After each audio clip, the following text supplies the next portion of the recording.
All right, welcome back, everyone. For those of you trickling in from lunch, please come and join us from the hallway.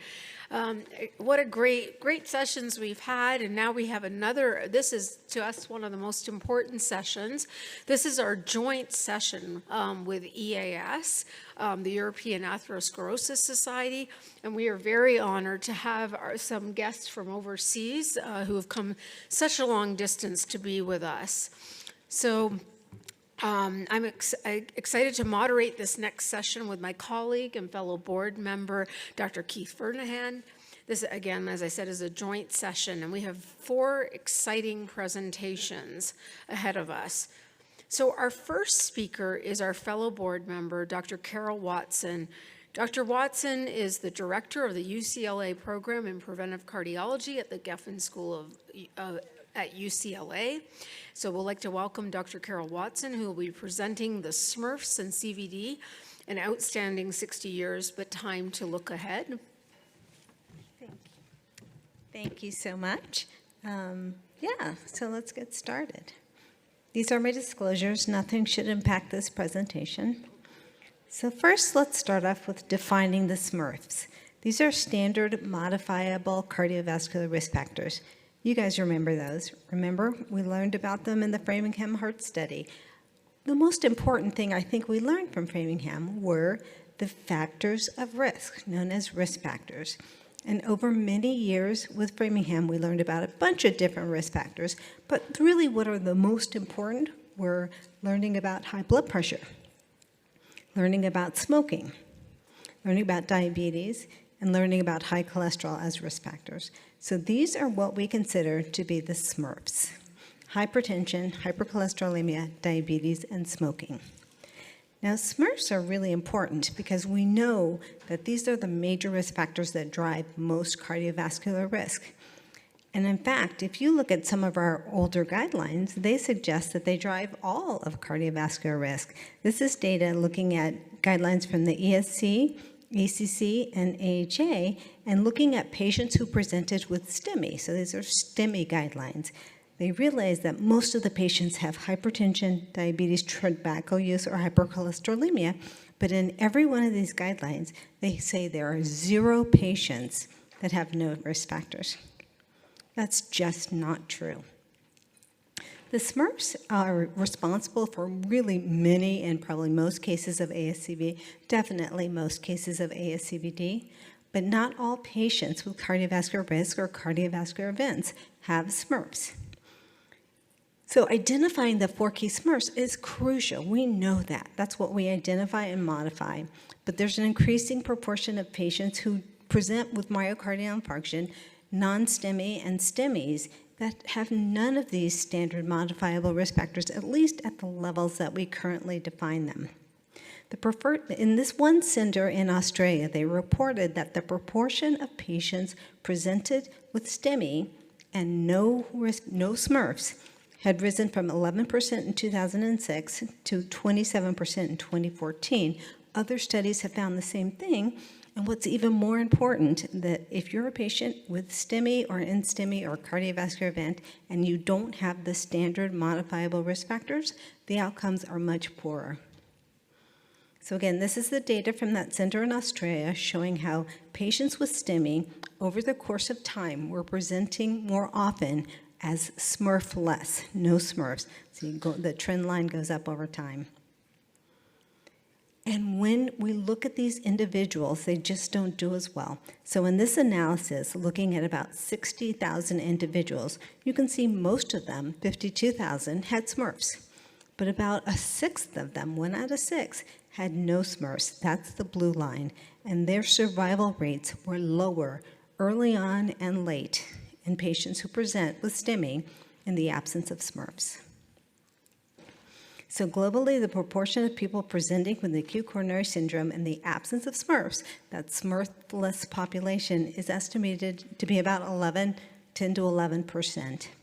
SMRF-less patients, that really is a big, substantial public health problem because they don't do as well. So it's estimated that about 1 million deaths globally happen with patients who have CAD in the absence of SMRFs. So while SMRF-less patients may be a minority, they just don't do as well and have poorer outcomes.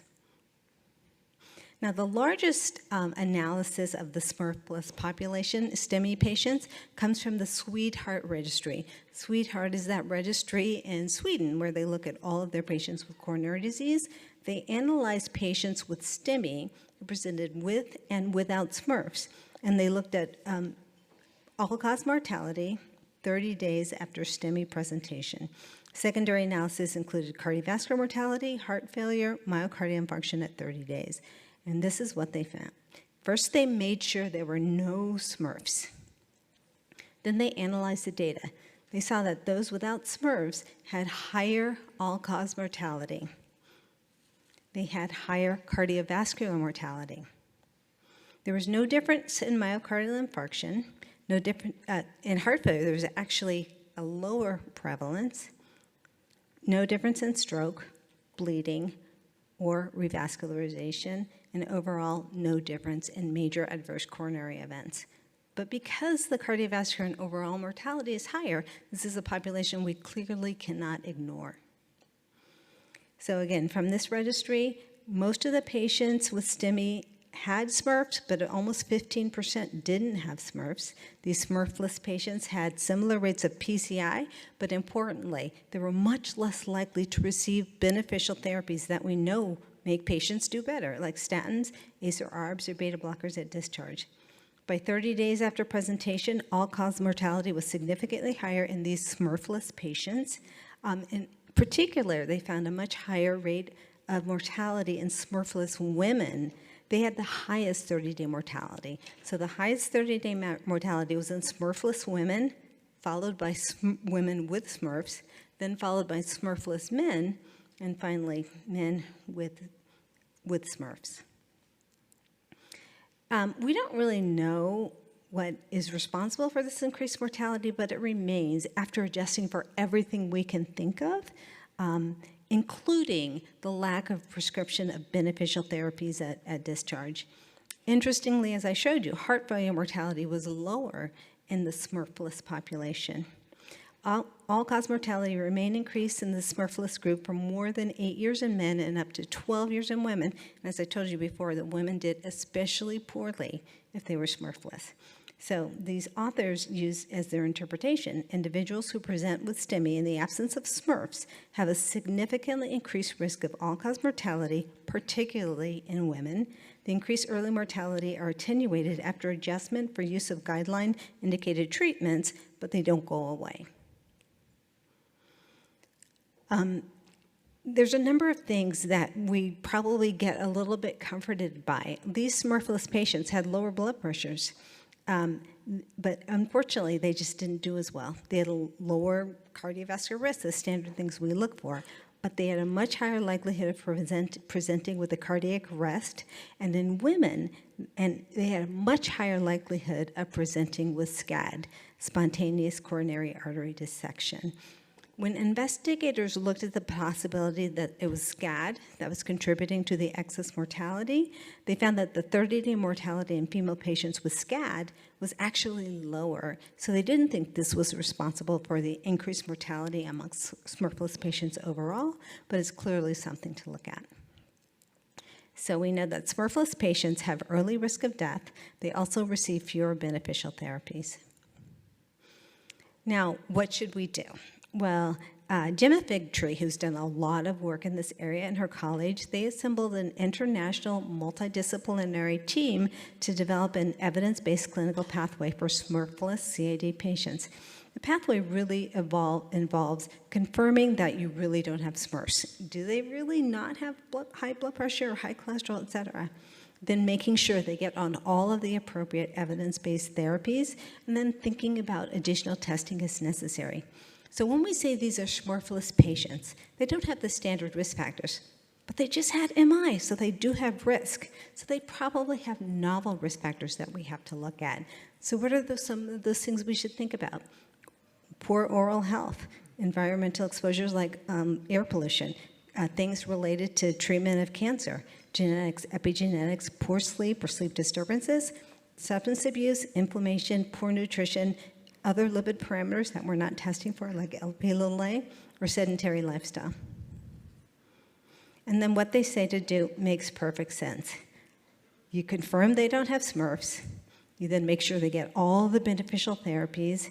You start looking for other things, non-traditional risk factors, and make sure they get on therapy if those are found.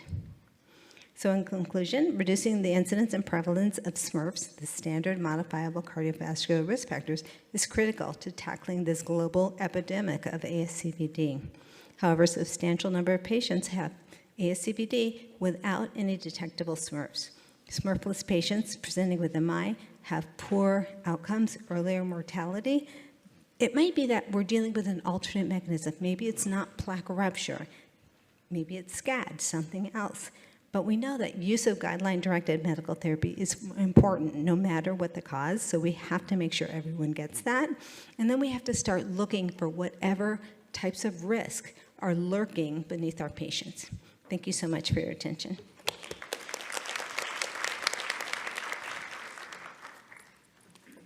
Thank you, Watson. We are so happy to have our representatives from the EAS. The first will be Dr. Borge Nordesgaard. Dr. Nordesgaard is professor and chief physician at the Copenhagen University Hospital. Please welcome Dr. Nordesgaard. He's going to address genetics to identify residual cardiovascular risk, time to let the genie out of the bottle. I'm not sure what's going to happen, but we'll see.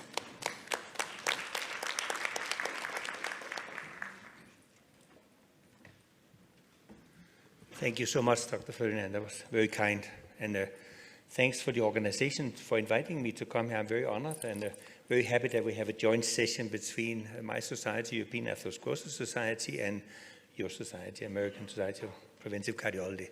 So great honor, really. I did not give that title. I think probably Martha here did it. So, but what I used to do, if I give a title, I try to fill it with a talk.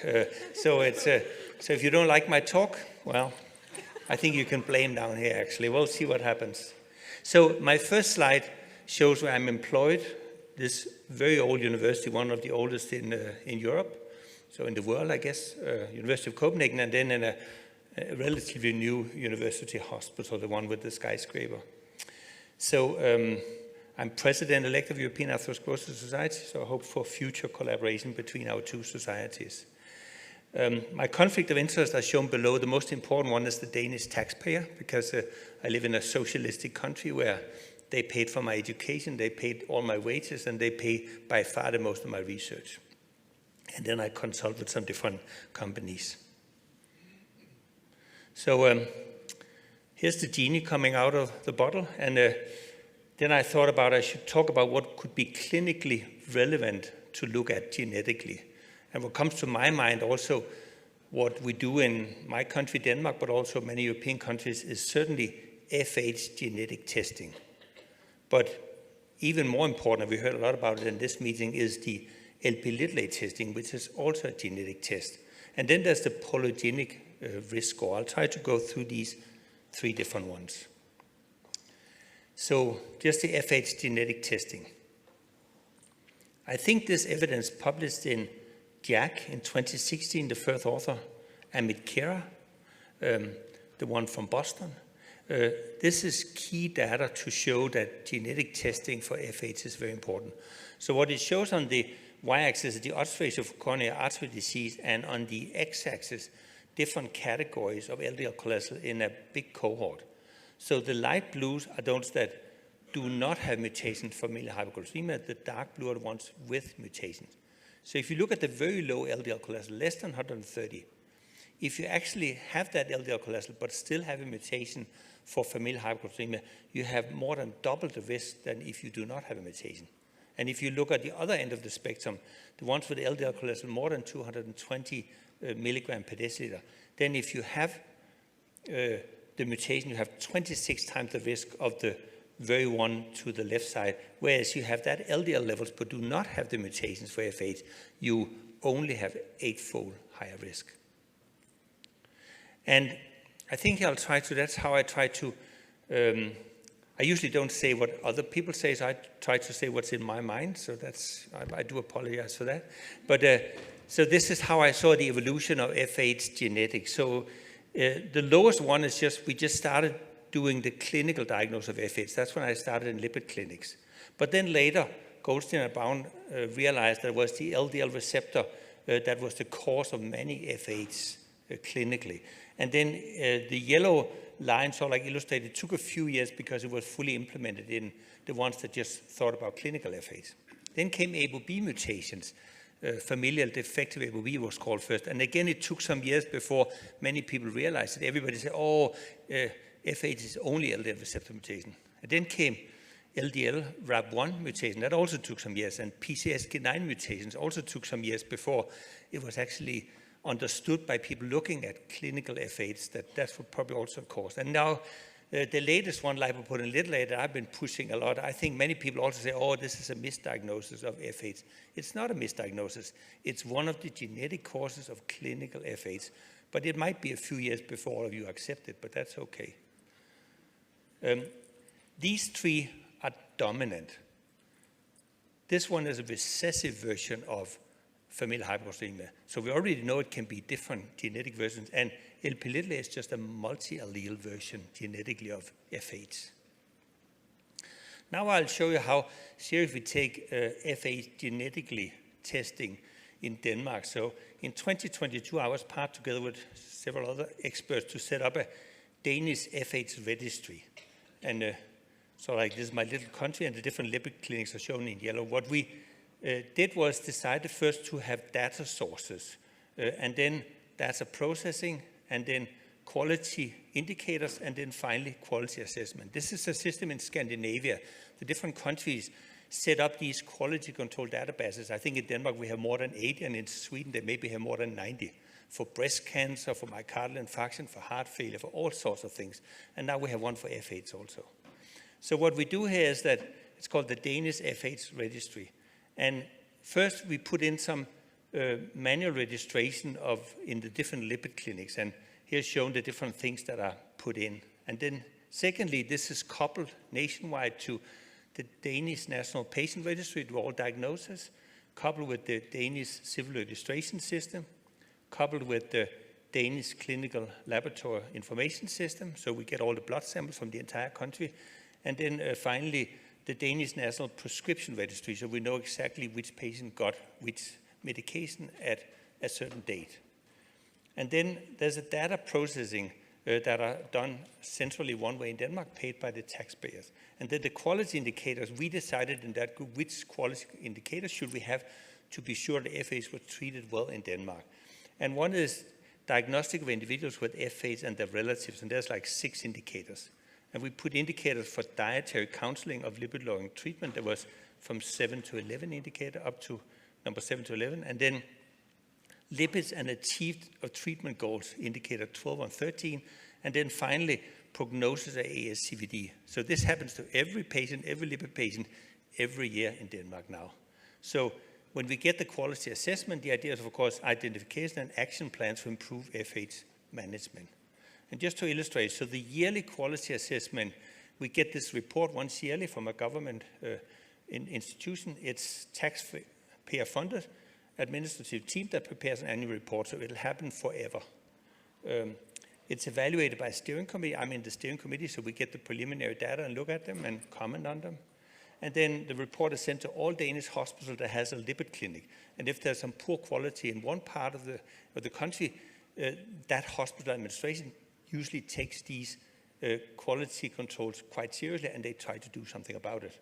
And then the report finally is made public available and sometimes followed up by journalists. In my region, there was a journalist calling me one day and said he had read this one, and there was something about it was quite poor at how we were finding FH in my region. What did I think about that? You know, and then he wrote about it.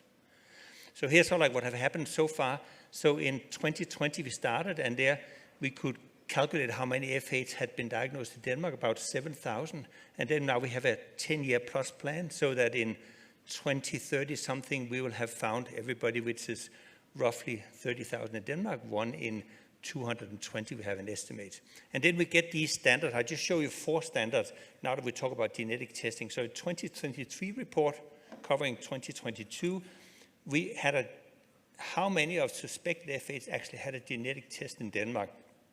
And it was 84%. And in this group, we just decided that the standard was, as long as it was above 70%, we were happy. So that was fantastic.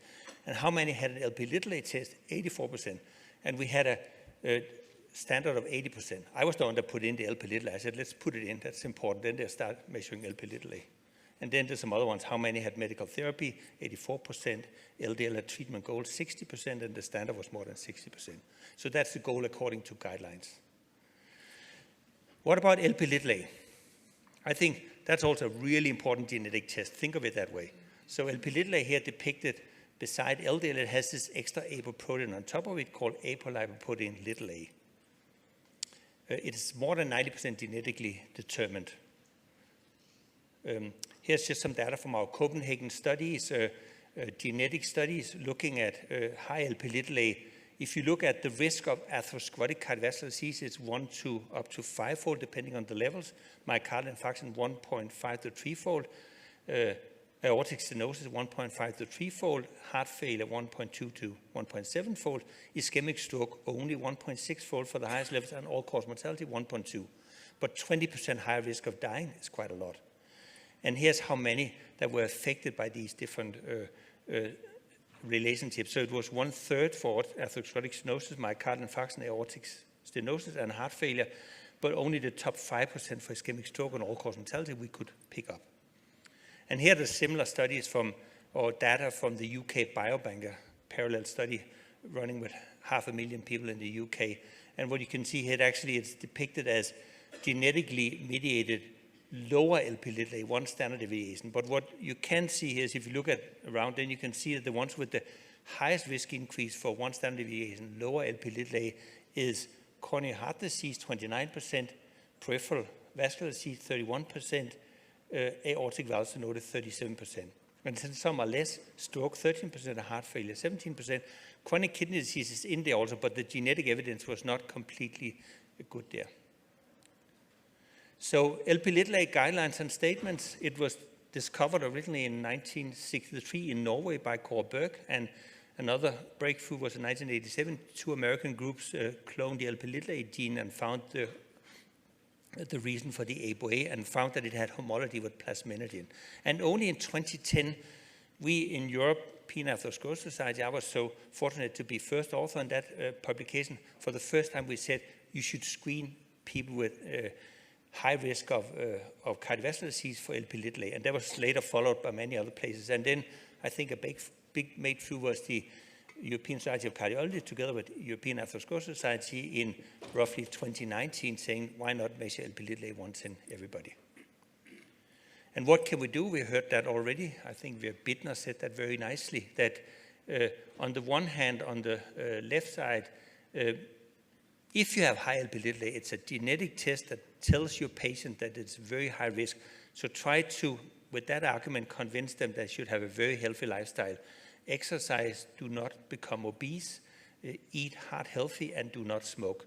But then we as physicians should also think of, could we give medication, treat LDL cholesterol aggressively with the different things we have, treat hypertension, and treat diabetes.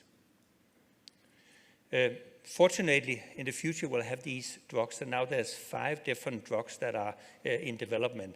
There's one ASO shown in green that can reduce Lp(a) by 80%, 3 different drugs, sRNAs, small interferon RNAs, that actually can reduce Lp(a) up to 98% in the max dose. And there's one small molecule that can reduce it by 65%, maybe more. And you can see 3 of them are in phase 3, and we expect results 25, 26, 27, 28, and 29. And I'm sure the 2 other ones will also get in phase 3 at one stage. Then the last one, polygenic risk score. So this is based on this type of data, which is a Manhattan plot of a genome-wide association study. So on the x-axis is the different chromosomes. On the y-axis is all the different genetic tests. How much are they associated with coronary artery disease? And the dotted line, p less than 10 to the minus 9, if the level is above that, that means there's a high risk of coronary heart disease. The blue ones, low risk. And here's a very nice review in atherosclerosis by Farad and Natarajan that you can read if you're interested.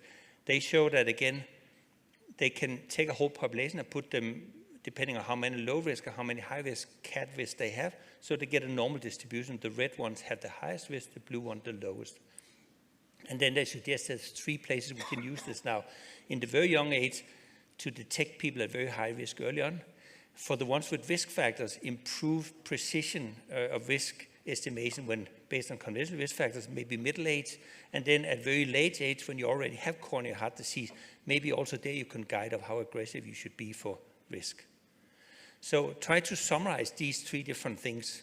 I've here tried to put them side by side, so I'll try to, it's just what's in my mind, so it's not what somebody else wrote, but it's high ASCVD risk, who has it? For FH genetic testing, roughly 1 in 300. There's 2 large meta-analyses worldwide saying that number. Lp(a) measurement, 1 in 5 or 20%. This number actually just came from this first European Atherosclerosis Society consensus paper. I decided we should say it was 1 in 5, because if we said the real number 1 in 3, nobody would believe it. So it became 1 in 5. Polygenic CAT score, this review, they also say 1 in 5.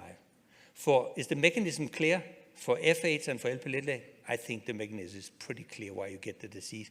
For polygenic CAT risk scores, we don't know what these different genetic variants, how they cause the risk. Guidelines endorse FH and Lp(a), yes, polygenic risk score not. Which individuals, those with FH suspicion, should have the genotype done. Lp(a), basically everybody, and polygenic CAT risk score, maybe in selected individuals, as I showed before. The cost, it's very high for FH genetic testing and for polygenic CAT risk score, and I think it's pretty low for Lp(a). I know here in the US somebody tried to charge you a lot for it, but the real cost of it is not very high, not very expensive in Europe. Reliable methods, yeah, all 3 of them can be done really, really well. Easy to understand, I think FH and Lp(a) easy to understand. Polygenic risk score, probably more difficult for the patient and the doctor. Ethnic, racial, specific, no, FH genetic and Lp(a) is important in all races. Polygenic CAT risk score depends really much on races. LDL lowering, everybody should have aggressive LDL lowering. Specific therapy, of course, for FH, not yet for Lp(a). We heard about the new studies. For polygenic risk score, of course not, we can't change the genes. Other risk factors, they should be lowered aggressively.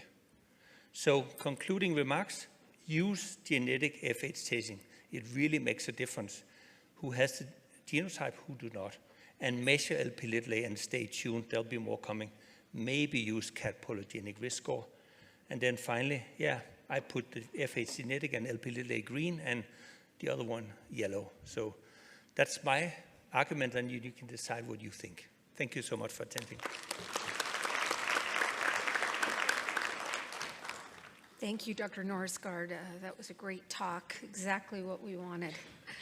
So up next, I have the pleasure of introducing Dr. Vijay Nambi. Dr. Nambi is the Program Director of the Preventive Cardiology Fellowship at Baylor College of Medicine.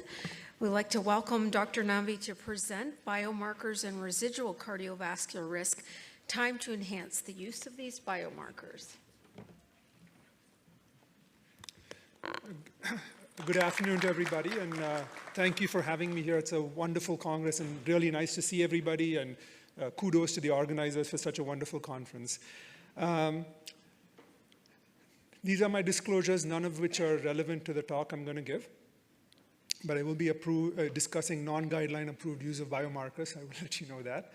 So part of the thing here we're talking about today is residual risk, or the risk that remains when you think you've optimally treated with state-of-art therapies, whatever our underlying risk is, right? You've treated your patient either in primary or secondary prevention, and there is some risk that remains.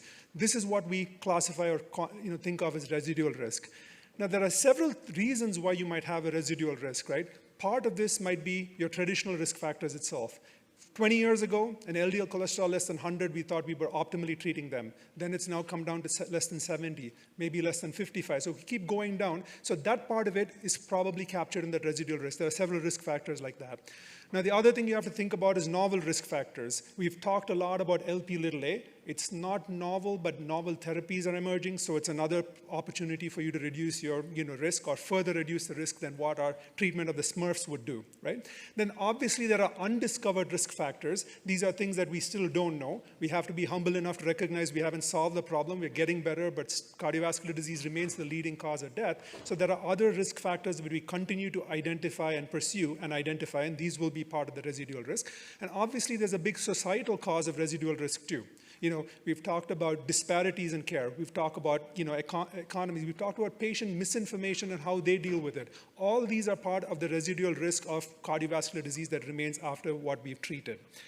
Now, if you look at what this residual risk might encompass, these are several of the statin studies, and yes, all of them consistently show you that around 20% relative risk reduction in events. But there's a lot of people in those statin-treated arms that has risk that remains. These are the individuals in the statin-treated arms who had those events, and that partly is that risk that remains after you've treated them with state-of-the-art therapy. Now let's look at other medications. Here you have the PCSK9 inhibitors. Again, about 9.5% on an average after 2.8 years of therapy. You have hypertension, you can see what happens in the SPRINT study. You can see what happens after antithrombotic therapy. And if you take the diabetes medications, again, all of them, the same story. About 2-3% risk in these individuals. A lot of them happen to be secondary prevention studies, but the constant thing is that we still are making inroads, but these inroads are not sufficient. So it's important for us to recognize that and identify this residual risk and then move forward with that. So how do you identify residual risk? Clearly you can get better markers of your traditional risk factors. Example, you might argue non-HDL cholesterol, ApoB, better than LDL cholesterol. You can say, what if I throw in remnant particles? What if I throw in oxidized LDL? Does that make my risk prediction a little bit better? And yes, all of those incrementally may help you identify that highest risk patient in that. You can also identify newer risk factors, measure that, and that would help. Now, obviously, imaging is a big thing. We've talked about it over the last couple of days, the value of, say, a calcium score, an ultrasound, what have you, in identifying that highest risk individual. And that can clearly help you identify that highest risk individual who has that risk too. And also, risk can be identified by biomarkers. And I'm going to focus the remaining part of my talk on how biomarkers can be used. And I'm going to highlight a couple of biomarkers which I think have some value or potential with this. Now, so if you think about biomarkers, you have to think of them as potential risk factors and potential risk markers. Now, you want to make that distinction because not everything that's associated with risk is a risk factor. So clearly, risk factors could be actionable. It's something that you could treat to improve your patient's outcome. On the other hand, the risk marker may identify that highest risk individual who you could treat more intensively for other factors and may get benefit. So if we look at this, the concept of this residual risk, or a lot of that, we started with the whole inflammatory story, right? This is a classic paper from Dr. Ritker's group, which looked at the residual risk that results from inflammation. So if you look at this, again, statin-treated individuals, if you classify them based on their C-reactive protein, those with a higher C-reactive protein is where the more absolute risk reduction was, the lesser number needed to treat, and the most benefit was in these individuals.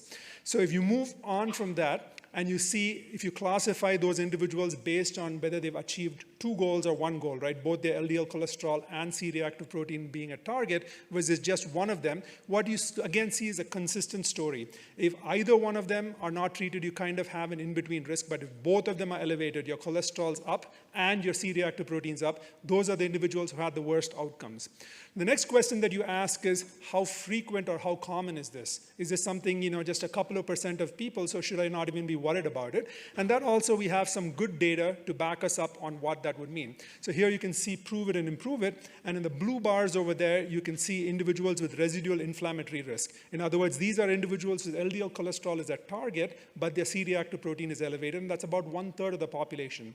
You add that along with the one in the yellowish or greenish bar there, where they have both elevated LDL cholesterol and C-reactive protein, it's another 14%. So almost 45% of the individuals in these clinical studies had C-reactive protein that were elevated potentially. So, and again, pointing out that residual inflammatory risk. We had a wonderful debate this morning about the value of treating inflammation with colchicine and all of that. So you see there's a potential opportunity there. Now, whichever side of the debate fence you are, but at least this is a target of therapy or whatever, or not, may not be a target of therapy, but at least a marker, and inflammation seems to, facilitate the process of atherogenesis and events. So that certainly remains a viable target as we move forward. I don't have to say too much about LPA. The entire meeting, we've had a lot of discussion. Even just now, we had enough discussion on that. But LPA is another good marker of residual risk, and it is a risk factor, clearly borne out by GWAS studies, Mendelian randomization studies, showing that if you have an elevated LPA, your risk of an event over time is going to be higher. And clearly, if you treat them, or if you are able to treat them, potentially you could, get this residual risk a little bit lower. If you look at studies from PCSK9 and inhibition, two things to note here. One is that the absolute risk reduction is more if your Lp(a) is high. But also you want to look at the group where the Lpa was high. They have an absolutely higher underlying risk, right? So that is that potential for the additional risk that you could potentially treat with the, if you identify these individuals. And hopefully the newer therapies that we just discussed, as they come along, maybe this will help us reduce that residual risk. So I'm going to go on now to the residual risk markers. These are not necessarily risk factors, but these are risk markers.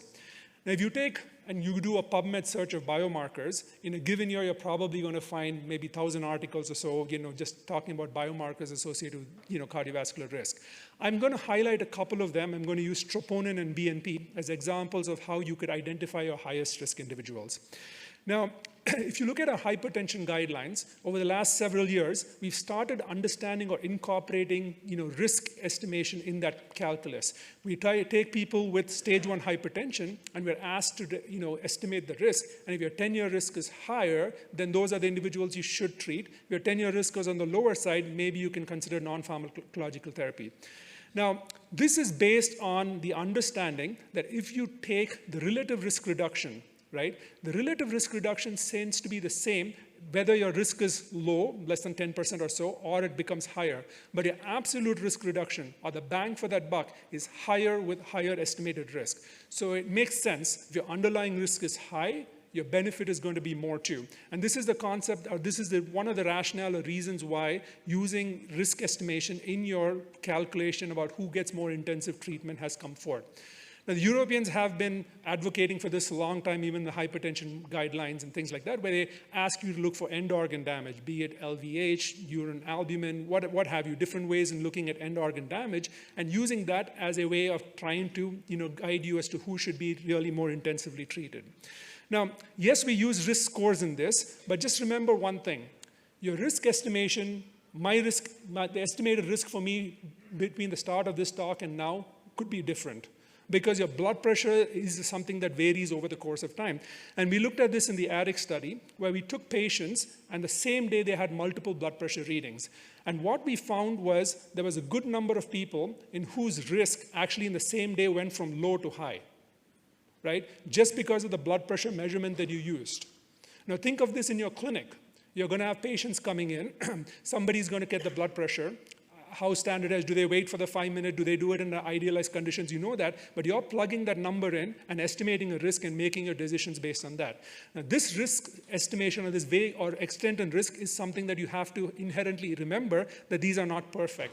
So we asked ourselves the question, what if we looked at these blood pressure categories and added, a marker? Troponin and BNP, over the last 15 years has become a marker not only of acute care, but also in the outpatient, looking at it, it's strongly associated with incident, heart failure, cardiovascular disease, and death.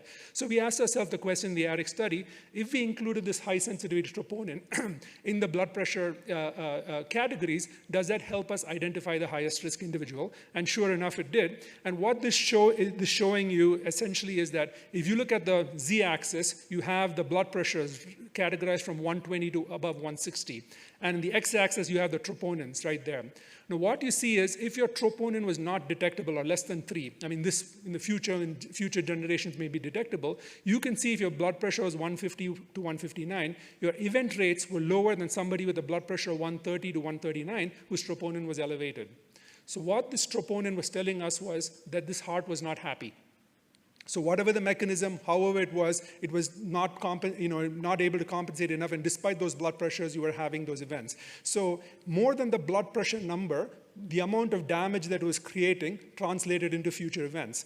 So we then asked ourselves the questions, what about NT-proBNP? And a similar story emerged. Again, if we categorized in this study the NT-proBNP as less than 100, 100 to 300, and greater than 300, and consistently we found the same thing. At every level of blood pressure, higher BNP meant worse outcomes over a course of time, and this translated to numbers needed to treat. And here we have, in the red, we have individuals with pool cohort equation risk greater than 10%, and in the blue, less than 10%. And at every level, what you see is if the BNP was higher, your number needed to treat would be lower. And interestingly, even if you had a PCE greater than 10, if your NT-proBNP was low, it was almost comparable to somebody within the lower PCE group, the less than 10% group, but who had a higher BNP. So these markers of hemodynamic stress, myocardial damage, was trying to identify those individuals at highest risk for events. So we not only looked at this, we looked at this combining with different cohorts. And in this group, we looked at the ACC/AHA guidelines and looked at both the biomarkers together. And again, what we find is that these biomarkers, you have a good number of people with abnormal biomarkers. And here you can see almost 40% of the people in the group that you would not have recommended any blood pressure treatment had one of the biomarkers elevated. And in the high-risk stage 1 group, you had almost 45 to 50% of the individuals having these biomarkers elevated. And of course, it translates again to events, as you can see over in this slide, where if you were not recommended blood antihypertensive medication use, and you had a biomarker that was elevated, you can see the incident composite event almost 11%, which was better or lower than individuals who were recommended to receive blood pressure treatment, but their biomarkers were not detectable. Again, this all just adds out to the fact that we can do better in identifying risk. Yes, these SMRFs are important. This is an actionable thing, right? You can treat the blood pressure better, but who is that individual you want to treat more intensively when you have side effects and things like that? And these kind of markers can help you identify that. And again, the number needed to treat, a similar story emerges with the same thing. We not only stopped there, we went to the SPRINT study, we looked at the SPRINT study, and a similar result emerged. Consistently, if you look across the board, the number needed to treat was much lower when your underlying troponin was elevated, and across our BNP was elevated, and this was for all events across the board, be it CHD plus heart failure, mortality across the board. These were identifying the thing. In fact, in one of our analyses in SPRINT, about 30% of the individuals have elevated troponin I, and 60% or more of the events happen in that group. So again, smaller number of people, but you're identifying the highest risk. Most of the events happen in that group. Now, this is not only with blood pressure. Here is data on diabetes, and similar story that emerges. You can see here in the closer to the y-axis, you have individuals with no elevation of the markers, and towards the right end of the screen, or away from the y-axis, you had individuals who had elevated markers, and consistently you see whether you had no diabetes or, as you went on to the diabetes, the risk increases, but those with the markers, for example, what you would see here is if you had diabetes and your troponin was less than 14, your outcomes were better than somebody with no diabetes but elevated troponin. Right? So again, telling us that these markers try to assess, identify the risk. Same thing again was seen with statins. Statins, individuals who had higher troponins seemed to derive more benefit or had higher event rates. Same thing has been shown with PCSK9 inhibitors, a similar story that was seen with that. They've looked at, again, for risk scores, classifying individuals as high and low risk, and again, a similar story emerges where troponin was able to identify those individuals at the highest risk. So, overall, what this comes down to is markers are there for us to help identify, who are those individuals at the highest risk. Now, the residual risk and what these biomarkers can, give to you is identify risk factors potentially which you can treat and improve, or they can identify the highest risk individuals, those individuals with the highest residual risk, and help you intensify what's already available. So I think it's time that we start recognizing or realizing that a lot of these markers may be risk enhancers and try and use them towards, modifying or improving our therapy. Thank you.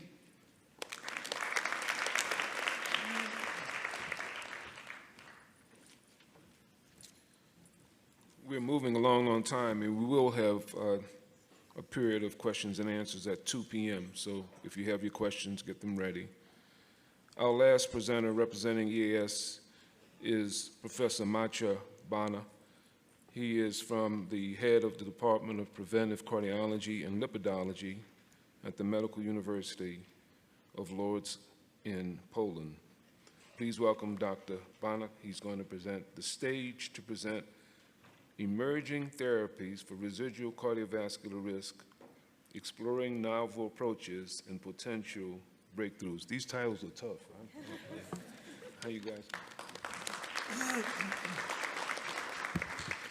Thank you very much for the invitation. It's a great pleasure to be here, and I would like to say a few words and congratulations to Marta and the society, because I am able to see the development of the ASPC since Nathan Wong was the president. And I remember then he discussed that there were less than 150 members. Now I can see that there is a lot of members of the ASPC, and I keep my fingers crossed for President Michael Shapiro, because I am very sure the society is in a very good hands. So thank you very much for the invitation, and thank you, Kit, for saying Maciej Bana, because it is probably the first meeting that my name and surname is correctly pronounced, because it was usually Maciej or Maciej or something like that. So thank you so much. It is very important for me as well. Okay, I was invited to say a few words about the emerging therapies for residual cardiovascular disease risk. It is a very extensive subject, so please apologize, because I would focus mainly on the approaches rather than the novel therapies, because it would be probably a lecture for an hour or so. This is my conflict of interest. We know it very well that in the paper we published in December 2023 in JACC, that despite the fact we have statins in 4S trial, so for 30 years we have a different, very effective therapies for diabetes, obesity, and hypertension, still cardiovascular diseases are the main cause of death, with 20 million deaths worldwide annually. But the good thing is, and the very important message is, that 2/3 of those deaths are avoidable, so they are possible to be prevented. It is critically important. What is more, 2/3 of the risk factors are modifiable, so that is why all is our hands, and this is our role now in order to avoid physical inertia, to avoid and to fight against non-adherence in order to be effective with the therapies we have. One critical point I would like to put your attention. We probably missed one type of atherosclerotic cardiovascular disease, which is peripheral arterial disease. And as you can see in this paper, it is beautifully presented that in Central Eastern European countries, including Poland, the PAD has the largest mortality and morbidity due to the fact that we moved those patients from the departments of cardiology to departments of surgery, which is much too late to prevent those patients. One critical point is also associated with the risk estimation. It is a great cause, because as you probably know, there is still discussion whether there is a continuous risk, whether there is primary, secondary prevention. I do believe that we should finally stop the discussion about the primary and secondary. We should use only continuous lifetime risk estimation, because it is much easier to understand for the patients what is going with the patients, not in the perspective of 5 to 10 years, but maybe in the perspective of 20, 30, or 40 years, and what will happen if we will be very effective in the lifestyle changes, with the drugs therapy, and so on. And that is why we should rather focus on the atherosclerosis prevention and atheroma plaque progression prevention. It is much easier, because then we will be able to know beautifully when to start with statin therapy, when to start with upfront lipid-lowering combination therapy of statins and ezetimibe, and with the new drugs. It is critically important, it has been already discussed very extensively in the previous lectures, about the residual cardiovascular disease risk factors. It is something that we need to understand, that we cannot be LDL-centric. We cannot focus on LDL cholesterol only, because it would be a mistake. It is something we discuss with diabetologists. Do not focus only on fasting blood glucose and hemoglobin A1C, because you need to have a comprehensive view on your patients. And that is why we should focus on LDL, but also we should remember about the other important residual cardiovascular disease factors. And in this presentation, I will focus on the LDL, but I will also present you the other residual cardiovascular risk factors, and what is the real point in which we are concerning how to treat and how to manage with these residual cardiovascular disease factors. Okay, what about the inflammation-related residual cardiovascular risk factor? Please notice it is our survey, which was very much supported also by the ASPC, thank you for this, on what is the real knowledge about the inflammation itself within the physicians. Please notice that physicians do not know what is the residual cardiovascular risk factors, what drugs might be effective in order to reduce inflammation, taking into account waiting for the ziltivekimab, and with the higher, very high underuse of the colchicine, they do not know how to manage with those patients with the elevated hsCRP, and they do not know even what is the cutoff point over which we should consider that the hsCRP is really elevated. What is more, they do not know the difference between the hsCRP and CRP, and finally only 40% of them really measure hsCRP. So it is critically important to increase the knowledge about the inflammation-related cardiovascular disease risk factor, and do not discuss whether inflammation is associated with the atherosclerosis progression or not. The discussion I have today on Twitter with one of my colleagues. Okay, what about the triglycerides-related cardiovascular disease risk factor? It is an amazing time for us, because we are during the beautiful studies that will finally help us to be effective with severe hypertriglyceridemia and in patients with familial chylomicronemia syndrome. Please notice that we will be able to treat beautifully, taking into account the drugs that target angiopoietin-like free protein, those targeting apolipoprotein C3 with pradigastat that is targets DG81, as well as pegasaframine, which is an analog of the fibroblast growth factor 21. So in a very near future, we will have a finally tool in order to be effective and not to use only very low-fat diet for patients with familial chylomicronemia syndrome. In fact, the only method we have now, maybe besides apheresis in those patients with FCS. Okay, what about the lipoprotein(a)-related residual cardiovascular risk factor? This is something that was mentioned beautifully in the previous presentation, so I don't want to focus on this much. I would like also only to present you the first data from Poland. Finally, we have a data from about 20,000 patients from three registries taking into account the baseline cardiovascular disease risk. And finally, we know that the prevalence of lipoprotein(a), elevated lipoprotein(a) over 30 is about 27%, and over 50 is about 18 to 20%. So every fifth patient in Poland has an elevated level of lipoprotein(a). Finally, we also know, taking into account the STAR lipoprotein registry, that every increase of lipoprotein(a) by 10 milligrams per deciliter is associated with the increase of CAC score by 15.7. So it is really related with the progression of the atherosclerosis. What is more, Borge has already mentioned about this. We have finally the national guidelines in which we would like to present a very practical approach how to be effective with the lipoprotein(a), also suggesting that we should consider measuring lipoprotein(a) even in people, in children and people below 18, in order to monitor them, in order to have a cascade screening and diagnosis of the parents and grandparents. And we also mentioned for the first time probably that they are patients for which we should consider more than once a lipoprotein(a) diagnosis, because we can see visit-to-visit variability in some of the patients concerning lipoprotein(a). Okay, what about the diabetes and prediabetes? It is an amazing time again, because from one hand, we have a beautiful, very effective drugs, anti-diabetic drugs. But on the other hand, we have finally the methods to personalize the treatment of the atherogenic dyslipidemia and lipid disorders in patients with with metabolic disorders, with prediabetes and diabetes, because we may use, for example, one of the statins which, due to the fact that it inhibits phosphatidylofruin inositol kinase and cell proliferation in the liver, is not associated with new onset diabetes and might even decrease hemoglobin A1C and fasting blood glucose, this pitavastatin. We have also non-statin drugs, such as bempedoic, which is associated also with no risk of new onset diabetes, and those that have natural effect of the diabetes, such as PCSK9 modulators. So from one hand, we might be effective in the reduction of the LDL cholesterol in patients with diabetes. On the other hand, we might not interfere with metabolic disorders in those patients.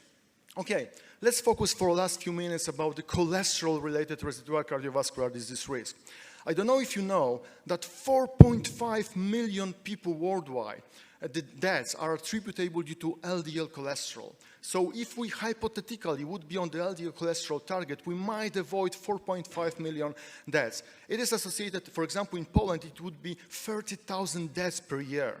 So all is our hands in order to have our patients on the LDL cholesterol goal.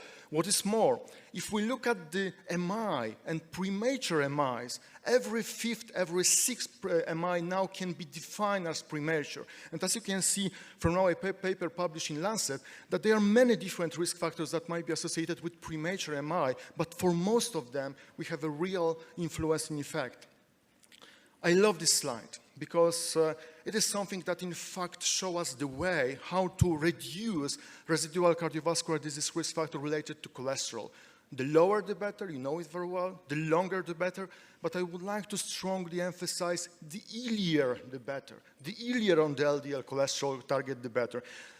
That is why in 2021, taking into account the negative results of the Da Vinci, of the Reality Registry from Spain, Tarset, Vobash, NetPol from Central Eastern European countries, in which we clearly showed that only 1/4 of the patients is on the LDL cholesterol target, and only 17% of the patients is on the LDL cholesterol target below 55, we introduced something which is called upfront lipid-lowering combination therapy. So there is no common sense to wait for the effect of the high-intensity statin therapy.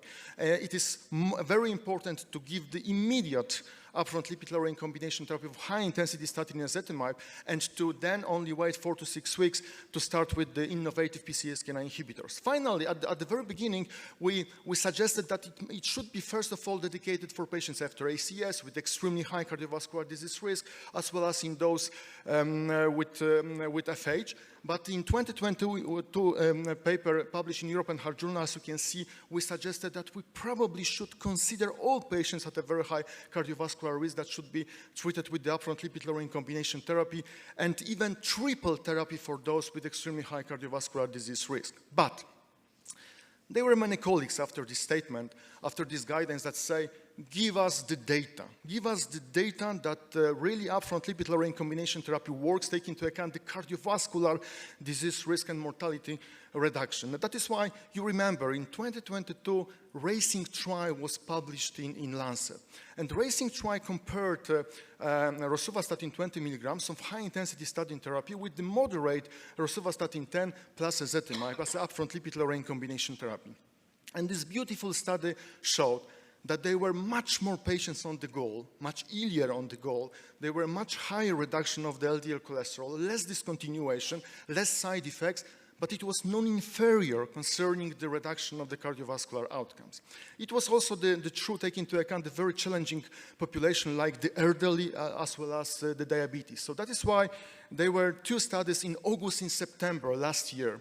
One of them from South Korea, based on this 80,000 patients from the registry using the design of the RACING, that clearly showed that using the approach of upfront lipid-lowering combination therapy might be associated with this 25% reduction of the cardiovascular outcomes after 3 years.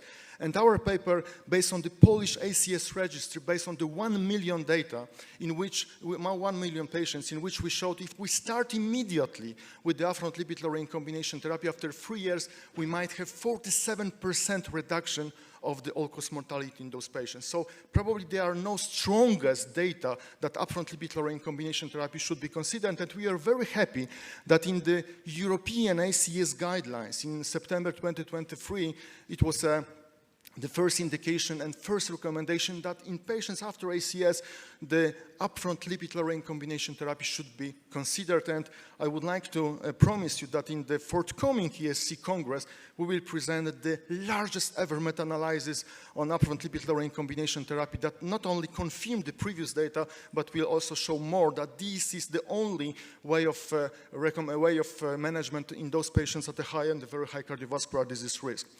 One thing we should also remember, if we would like to be really effective, if we would like to have more patients on the LDL cholesterol goal, if we add ezetimibe, please do not reduce the dose of statin, because it is the issue of every 4th physician.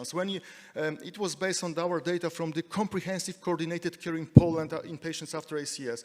We've noticed, it was a kind of surprise for us, that every 4th physicians, when they started lipid-lowering combination therapy of statins and ezetimibe, adding ezetimibe reduced the dose of statin. It is in consequence, the expected results will be simply much less. So do not do it unless, obviously, there are some indications to reduce the dose of statin. What about the triple therapy? It is very shortly. We have data that the lower the better, the earlier the better, the longer the better, and this is safe, taking into account the ABI Council results. And what is more, for many patients, especially with FH, it is the only way to be on target. Please have a look at the data from Polish FH registry, that only triple therapy was associated with the 60% of patients being on the LDL cholesterol target. But on the other hand, taking into account the results from the drug reimbursement program for PCSK9 modulators, after 3 years, they were 98% overall survival. So this therapy is not only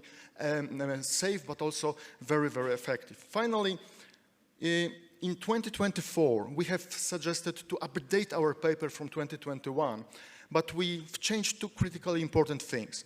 We suggest upfront lipid-lowering combination therapy not only in those patients with FCS, with ACS after the event, but also pre-event, in order to invest in our health as early as possible to avoid the first event, as well as we've decided that in patients with statin intolerance and diabetes, because most of the physicians do not use the high-intensity statin therapy, please, if you have a patient with metabolic disorders, if you have a patient with prediabetes, if you have a patient with statin intolerance risk, reduce the dose of statin, use moderate high-intensity statin therapy plus ezetimibe as a first approach to those patients, because then you will be on the target with LDL cholesterol and you do not increase the risk of statin intolerance and new-onset diabetes in those patients. Thank you very much.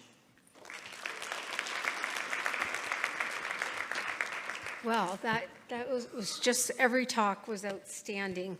We're gonna, if people have questions, hopefully they'll bring a microphone for people that have questions. I wanted to do one question that a lot of people have written in here, and I wanted to ask everybody. You can just give a yes or no, and if you want to enhance on it, you can.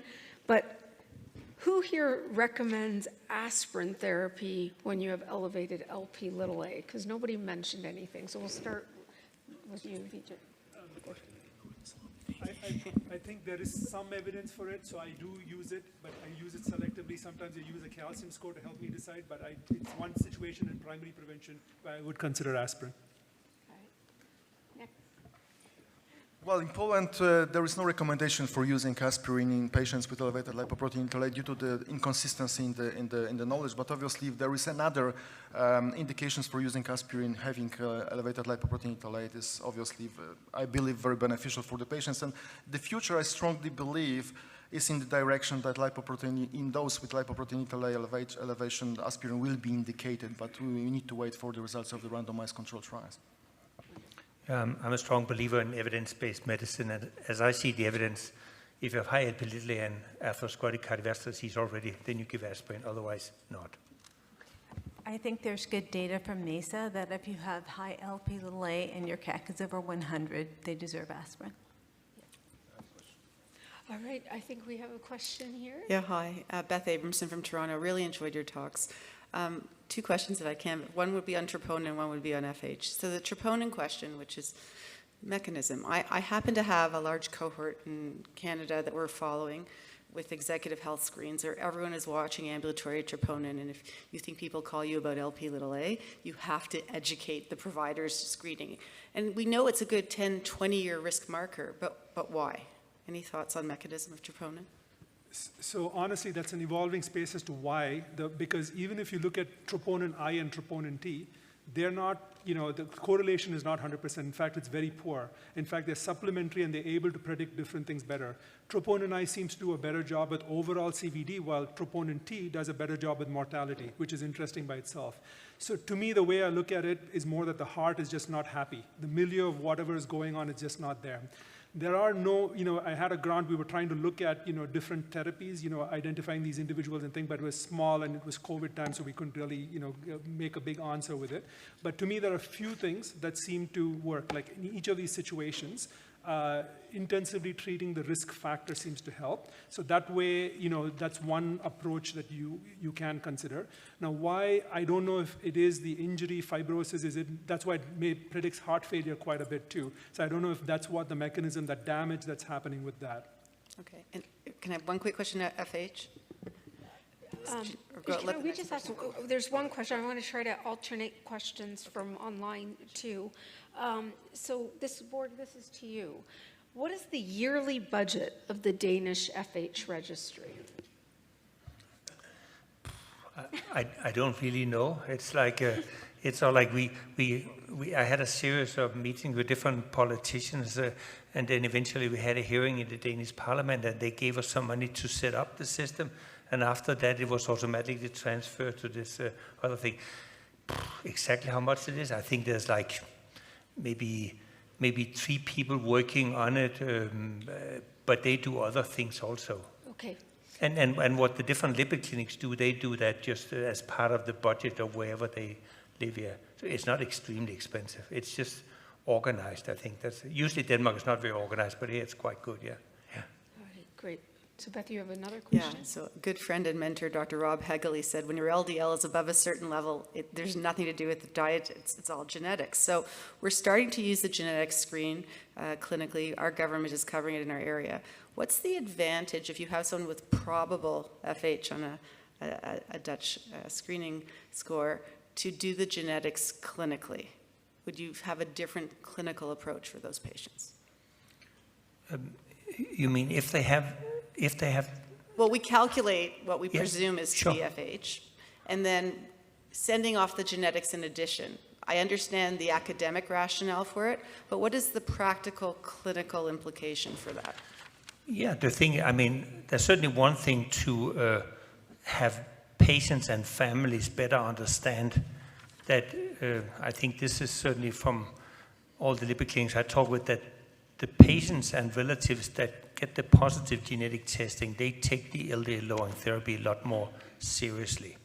And I think the practical indication is also like I showed from this Amit Kira paper in JACC from 2016, that if you have the same LDL levels and you at the same time have a mutation, that tells you that you lifelong have a lot higher risk. So the practical indication is that you take the high LDL much more seriously. Both patients and I also think the doctors should do so. Great. All right, I'm going to take a question online and then come to you.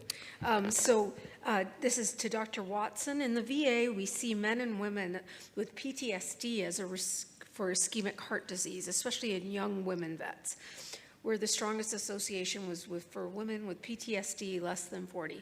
Do you know if there's other major data sets with Smurfless women and men who have accounted for significant mental health diagnoses?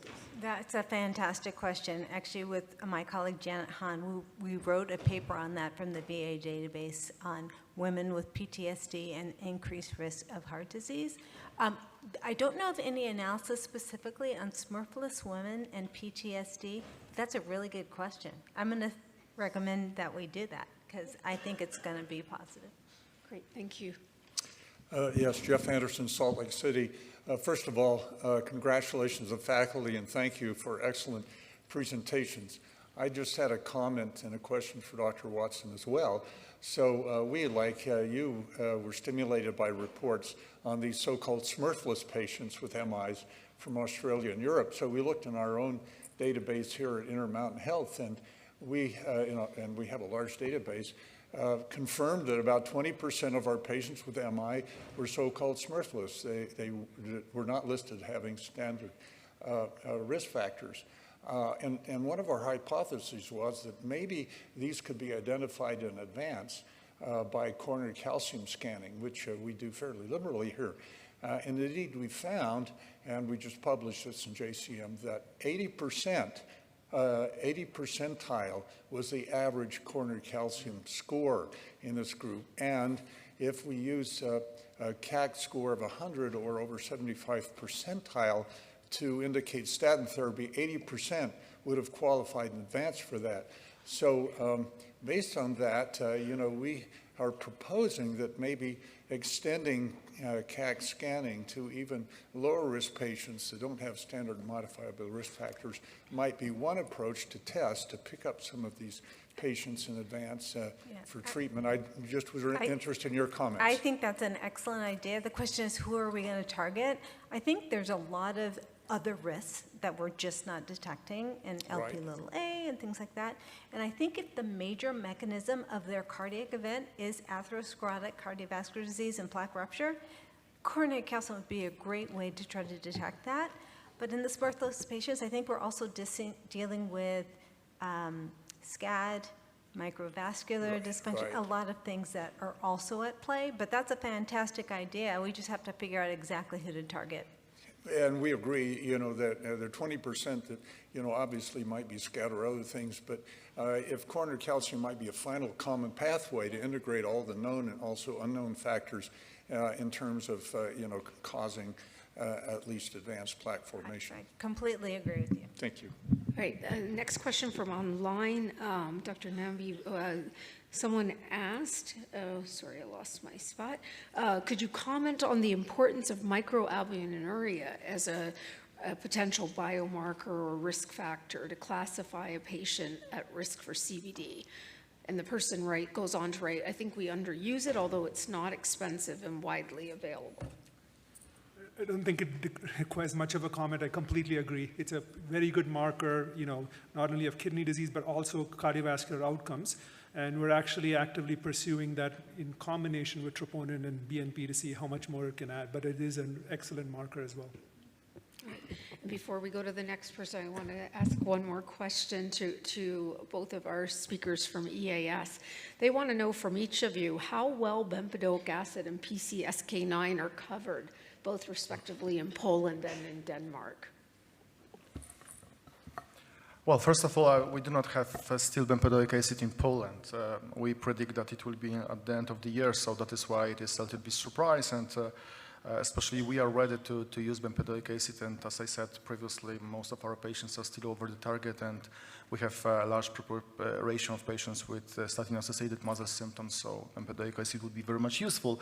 For PCSK9 inhibitors and inclisiran, we have a reimbursement program, and within this reimbursement program, we have now fighting in order to have it more open, because now for FH patients, these are patients with diagnosed FH, with lipid lower LDL cholesterol over 100, so 2.5 millimole per liter, despite optimal lipid lowering therapy of statin ezetimibe for at least 3 months.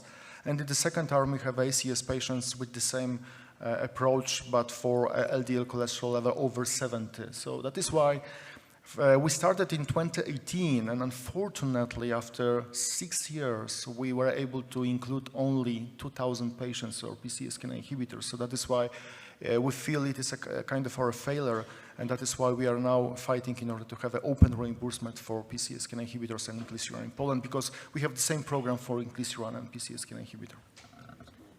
So I can talk about Denmark, because in Europe, every country has its own rule. The drugs are approved by the corresponding to FDA, European Medicine Association, but if it's reimbursed or not depends on the single country. So in Denmark, it seems like in Poland, bempedoic acid has not been marketed by the company, maybe because it's too little a country, they don't know how much money they can make. For PCSK9 inhibitors, we have that a lot, and there was a situation where they decided that they should only be giving out by specialists, lipid clinics, or special cardiology department, and if the physician there thinks it should be given, it's free of charge for the patient. It costs anything. No. Keith, I just wanted to check if you had a question. Yeah, I had a question for Borg. Since you have such a great registry, does it extend down into the children? We know Dr. Berenson in Louisiana with the Bugalusa Heart Study showed that atherosclerosis starts in preteens. And if you look at LPA, the levels are reached by 2 years of age. The patients with FH, they have their disease state starting probably around 6 or 7. When do you start treating those patients? Is that part of your registry, or do you separate pediatrics and adult firewall? No, the registry is for everybody from when they are born until but of course, we haven't caught, I think, the different lipid clinics has not been so good at finding the children yet. So, but we try to push, because we have these yearly meetings in the steering committee where we try to push the different lipid clinics to do it better. So this is one we are trying to push forward to find more children. So it's covered, yeah, sure. Okay, thank you. And Thank also, the recommendation for treatment for children is that, age 80 or something, and of course it's homozygous FH as soon as it's diagnosed, right? And I think we try to follow roughly what Albert Wigman in the Netherlands has done, and he's, as I see it, the one expert in the world. He has had a lipid clinic with more than 5,000 children for many, many years, and he typically has sort of like started at age 8, 9. Yeah. Great. Go ahead. Thank you. sir. John Zamara from Laguna Beach, California. A comment and a question to Carol and maybe to Martha. That is, on your list of Smurfless and Smurfless patients of unknown risk factors, I think you left out one. Oh, it wasn't my list, it was Jim's list, but thank you. Okay. But that would be, you had sedentary lifestyle, but I think stressful lifestyle is an amazingly important risk factor. And I just wonder, this is my question, why there's such resistance to admitting that, and why there's such resistance to cardiologists talking about stress management and the importance of it. It seems a big problem. You are speaking to the convinced, I think. We have a huge research project on stress. We've used the MESA database. We used 24-hour urinary stress hormone measurements and found that on an average day, a given day, even if they didn't feel stressed, women were secreting higher levels of norepinephrine and dopamine than men, and that correlated, the norepinephrine correlated with higher levels of coronary calcium. So, Excellent. Thank yeah, you for that. I That's think helpful. stress is huge, huge issue. Yeah. Great. And what to do about it? That's another excellent question. So, well, we have a psychologist and a integrative medicine specialist embedded in our Women's Cardiovascular Center. All of our patients can see them for free because we really believe heart health is at the heart of all health, and your brain and heart axis is huge. Thank you. Great, thank We you. have So just the some next, data coming out also about the same thing. Again, looking at troponin, people who had a higher thing had higher troponin, and that translated to events. So myocardial injuries happening with people who are more stressed too. so the next question from online, I want to ask Dr. Banach, can you talk about a parallel with our fixed combination doses for hypertension? What do you think about that as for people for high risk with lipid therapy? Well, I strongly believe that lipid-lowering combination therapy is something that should have been introduced many years ago, taking into account that I remember 2009 reprisal of the European Society of Hypertension. It was the first time that hypertension fixed-dose combination was introduced for the first time and recommended for some of the patients. But please also understand that if we look at the combination therapy for lipid disorders, it was a great problem in Europe concerning the reimbursement of ezetimibe first, because for many years the way of ezetimibe was reimbursed caused that the reimbursement was used in only 1 to 3% of the patients only, and that is why only since 2017, when it is generic, we can use it much more commonly. And next, we are waiting for the next drugs, because I am very sure that bempedoic acid as a fixed-dose combination with ezetimibe and 40% reduction of the LDL cholesterol will be a great benefit for many patients. And I'm looking forward to having the first triple fixed-dose combination, because I know that some of the companies are working on the statins and ezetimibe, and I don't want to say which one of those drugs, but I strongly believe such an approach is critically important, because we know it very well that for statins and ezetimibe we have a synergistic effect. We have the same, at least addictive, but also synergistic effects for bempedoic acid and ezetimibe. And also, we have data for the ongoing drugs with obesity therapy, for example, with ezetimibe as well. So that is why I strongly believe that such an approach, taking into account also adherence improvement and many other different tricks, it is the only way in order to be finally effective with the most common, because it's 60% of people have lipid disorders, and the worst monitored, because it is only 20-25% of patients are on the LDL cholesterol target. So yes, it is the only future I can see for lipid disorders area, right? Great, thank you. Thank you for an excellent presentation. Mahfouz Shaho, Sarasota, Florida. I have a comment which might be of interest to you, and 2 questions. The comment is, we have been studying over 3,000 patients for early detection of cardiovascular disease prevention for the last 15 years, utilizing personalized risk score which was put on by Dr. Jay Kwan from the University of Minnesota 20 years ago, where we check all the C1, C2, CIMT, and also included in that 3 of the biomarker you discussed today, microalbumin, BNP, and seroactive protein. And out of this group, we took over 500 of them for calcium scoring and measuring the epicardial fat. And guess what? We found high correlation with excess epicardial fat, with the microalbumin, BNP, all the biomarker. So why are we not start moving forward to, and I have 2 abstracts here, by the way, 2 posters here. Why we are not moving, putting under novel to early risk discovery, even with 0 calcium score, and still might be helpful, the epicardial fat volume. The second question I have to you about the treatment for this lipidemia combination, which is very interesting and reminded me of the recent guideline of the American ASPC for heart failure, the 4 pillars for treating heart failure. What are the 4 pillars for treating combination lipids, knowing that the first dose of lipid give you the most benefits? Anyone want to take that? So as far as the epicardial fat goes, I think, it's an emerging space, and more data is obviously going to be welcome with it. And again, with the routine CT scans and things like that, if it can be identified and reported, it would, obviously enhance our ability to think. So I'm for whatever it would take to identify the highest risk individual, be it a biomarker, imaging, whatever that is, to fine tune and refine our risk as far as that goes.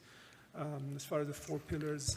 Yeah, concerning the pillars and the combination therapy for lipid disorders, I strongly believe that it is a beautiful time, because having finally statins as a gold standard, ezetimibe, bempedoic acid, PCSK9 inhibitors, inclisiran, and in the very forthcoming future, obesity therapy probably, we'll finally have the way in order to personalize and individualize our treatment. It is something I wanted to present during my presentation.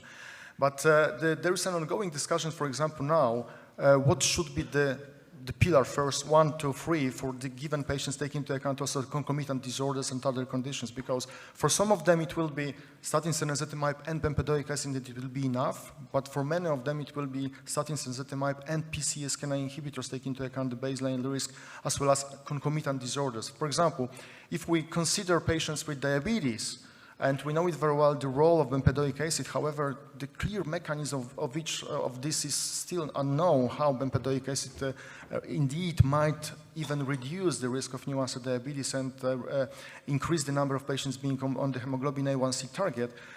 We will probably take into account the baseline risk and expected level of reduction to use statins, ezetimibe, and bempedoic acid, right? So there's a beautiful discussion, but I'm probably not able to say you what are the main pillars. I can say that the main pillars for me, the first one is statin for 100%, and we should not avoid statin, because yesterday I had a beautiful discussion with one of your colleagues that say maybe we should, for all of the patients, consider PCSK9 inhibitors because it is 60%, it is without side effects. I strongly believe that taking into account the other properties of statins, we should always remember about the statin, because it is the gold standard, and all the other drugs should be always treated as an add-on to statin therapy, considering also the second and the third pillar.